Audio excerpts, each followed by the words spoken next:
नमस्कार दोस्तों, wild life पीडिया में आपका फिर से स्वागत है। आज देखते हैं ग्रिजली भालू या भूरे भालू के बारे में। ग्रिजली भालू एक प्रकार का भूरा भालू होता है। उत्तरी अमेरिका में बहुत से लोग छोटे और हल्के रंग के भालू को संदर्भित करने के लिए सामान्य नाम ग्रिजली भालू का उपयोग करते हैं, जो आंतरिक क्षेत्रों में होता है, और भूरा भालू शब्द तटीय क्षेत्रों में बड़े और आमतौर पर गहरे रंग के भालू को संदर्भित करता है। हालांकि इनमें से अधिकांश भालुओं को अब एक ही उप प्रजाति माना जाता है। उत्तरी अमेरिका में भूरे भालू उर्सस आर्क्टोस की दो उप प्रजातियां हैं। कोडिएक भालू, जो केवल कोडिएक द्वीप समूह के द्वीपों पर होता है, और ग्रिजली भालू, जो हर जगह होता है। भूरे भालू रूस, यूरोप, स्कैंडिनेविया और एशिया में भी पाए जाते हैं।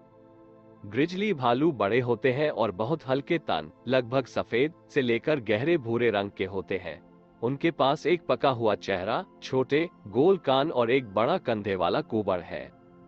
कुबड़ वो जगह है जहां मांसपेशियों का एक समूह भालू की रीढ़ की हड्डी से जुड़ जाता है और भालू को खुदाई के लिए अतिरिक्त ताकत देता है। उनके सामने के पैरों पर बहुत लंबे पंजे होते हैं, जो उन्हें भोजन के बाद खुदाई करने और अपनी मांद खोदने की अतिरिक्त क्षमता भी देते हैं। ग्रिजली भालू का वजन 315 किलोग्राम तक हो सकता है। नर मादाओं की तुलना में भारी होते हैं। ग्रिजली भालू एक बार पूरे पश्चिमी संयुक्त राज्य में दक्षिण में मैक्सिको में घूमते थे, जिसमें ग्रेट प्लेन्स और रेगिस्तानी आवासों में नदियों के किनारे शामिल थे।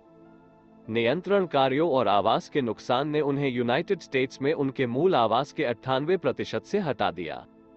कैलिफोर्निया, इडाहो और वाशिंगटन सहित येलोस्टोन नेशनल पार्क और व्योमिंग में ग्रैंड टैटनर नेशनल पार्क के दक्षिण में ग्रेट प्लेन्स और सभी आवास शामिल हैं। येलोस्टोन और ग्लेशियर नेशनल पार्क सहित उत्तरी रॉकी पहाड़ों में और कनाडा के बगल में उत्तर पश्चिमी मोंटाना और चरम उत्तरी इडाहो में आबादी बनी रही।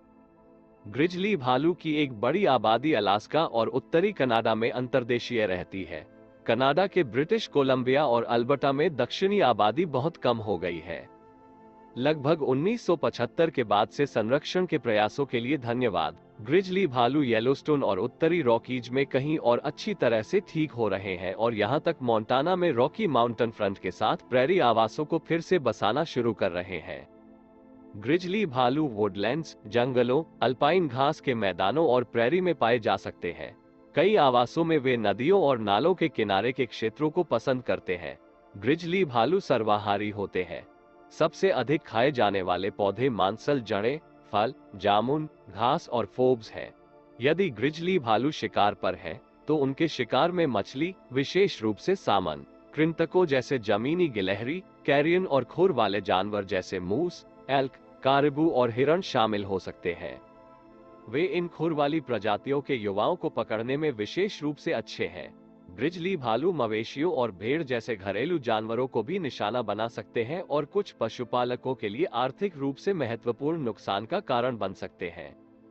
नेशनल वाइल्ड लाइफ फेडरेशन के पास येलोस्टोन पार्क के आसपास की राष्ट्रीय वन भूमि पर एक कार्यक्रम है, जो घरेलू पशुओं पर होने वाले हमलों को रोकने के लिए पशुपालकों से चराई के आवंटन को खरीदता है। वन्यजीवों की कई प्रजातियों के लिए सर्दी बहुत कठिन हो सकती है, क्योंकि कठोर मौसम में कम भोजन उपलब्ध होता है। जब प्राकृतिक खाद्य पदार्थ उपलब्ध नहीं होते हैं और अपने छोटे बच्चों को गर्म और सुरक्षित वातावरण में पैदा होने की अनुमति देने के लिए ग्रिजली भालू सर्दियों के दौरान गर्म घने में हाइबरनेट करते हैं। गर्मियों और शरद ऋतु के दौरान ग्रिजली भालू जितना भोजन पा सकते हैं, खाकर वसा के भंडार का निर्माण करते हैं। देर से गिरने या सर्दियों में भालू एक पहाड़ी की तलाश करते हैं और अपनी सर्दियों की मांद के रूप में काम करने के लिए एक छेद खोदते हैं। मांद के अंदर ग्रिजली भालू अपनी हृदय गति को धीमा कर देते हैं, अपने तापमान और चयापचय गतिविधि को कम कर देते हैं और संग्रहित वसा भंडार से दूर रहते हैं। गर्भवती मादा मांद में जन्म देती है और अपने शावकों को तब तक पालती है जब तक कि वे वसंत में बाहर उद्यम करने के लिए पर्याप्त न हो जाएं, क्योंकि बर्फ पिघल जाती है और नया भोजन उपलब्ध हो जाता है। सर्दियों के मौसम की लंबाई के आधार पर ग्रिजली भालू 7 महीने तक अपनी मांद में रह सकते हैं।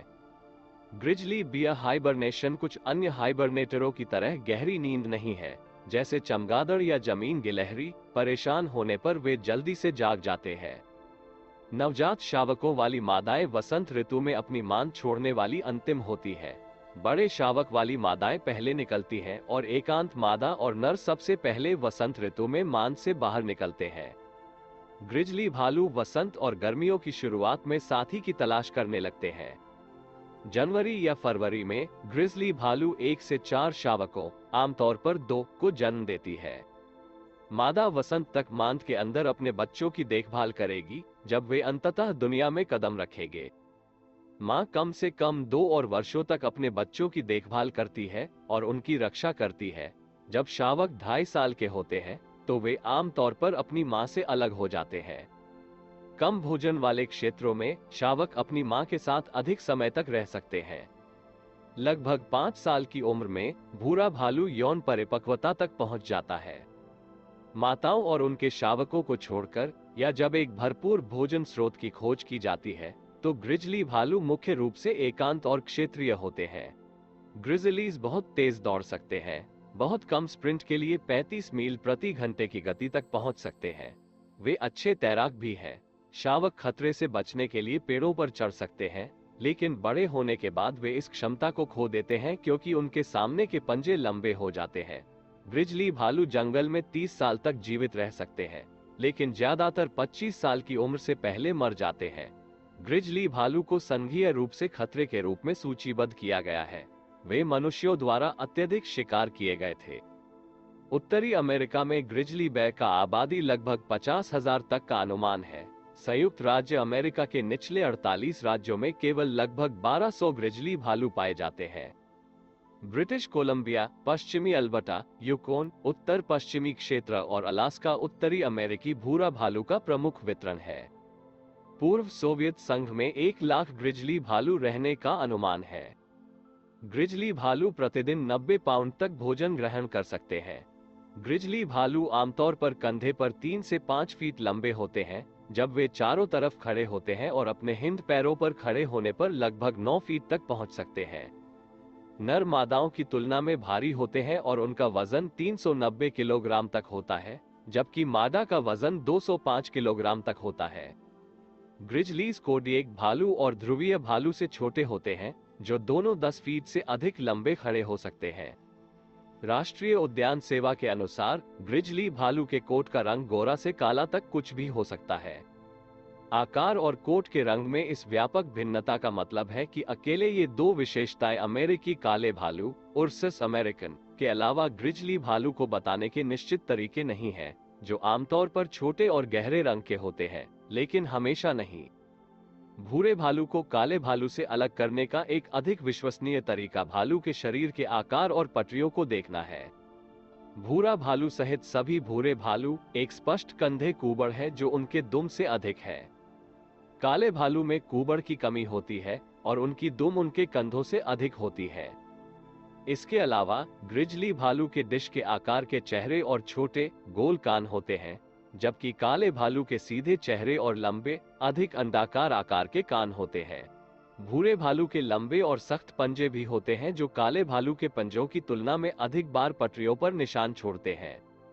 ग्रिजली भालू आमतौर पर लोगों से तब तक बचते हैं जब तक कि वे उन्हें अपने शावकों, भोजन या क्षेत्र के लिए खतरा नहीं मानते। हालांकि भालू कभी कभी इंसानों पर हमला कर उन्हें मार देते हैं। Florida museum of natural history के अनुसार ब्राउन भालू ने अमेरिका और कनाडा में 1900 से अब तक 84 लोगों की जान ले ली है। वही रिकॉर्ड बताते हैं कि इसी अवधि के दौरान काले भालू ने 78 लोगों की जान ली है और ध्रुवीय भालू ने 11 लोगों की जान ली है। शावक, साथ ही बड़े भालू, सामाजिक खेल में संलग्न होते हैं और अजनबियों से मिलने और यह तय करने के लिए अनुष्ठान तंत्र रखते हैं कि वे मिलनसार हैं या नहीं। भालू नियमित रूप से धमकी देने वाले और गैर धमकी देने वाले मानव व्यवहार के बीच अंतर करते हैं।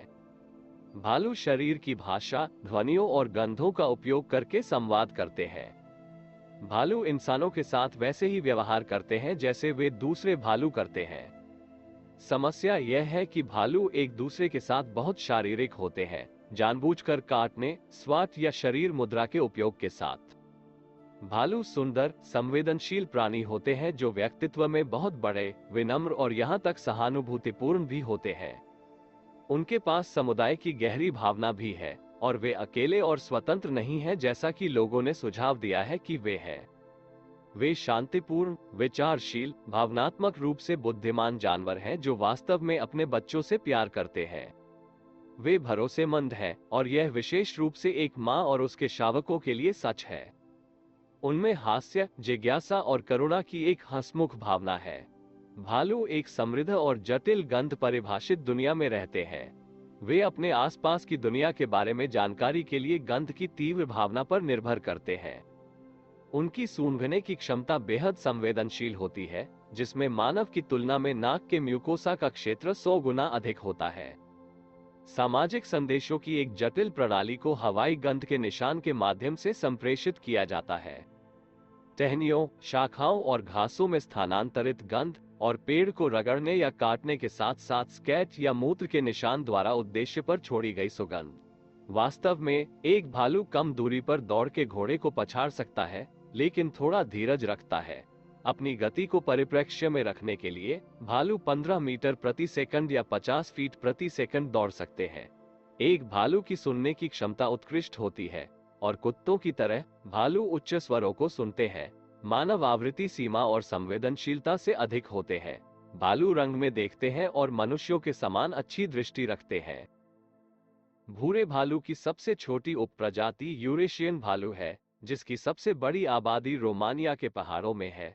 प्राचीन इतिहासकार यूरोप के भूरे भालू को बड़े पैमाने पर मांसाहारी होने की रिपोर्ट करते हैं। नियमित रूप से 12 सींगों से लेकर गिलहरी तक बड़े और छोटे दोनों तरह के खेल का शिकार करते हैं। ये वही भालू हैं जो आमतौर पर रोमन कोलिजियम में लड़ने के लिए इस्तेमाल किए जाते थे, एक दूसरे के खिलाफ खड़े होते थे।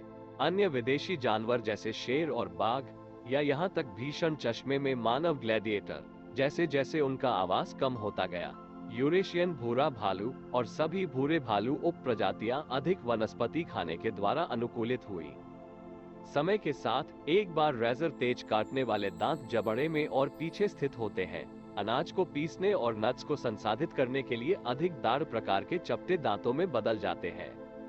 अधिकांश भूरे भालू आज सर्वाहारी है, जो 85% तक वनस्पति को पचाते हैं।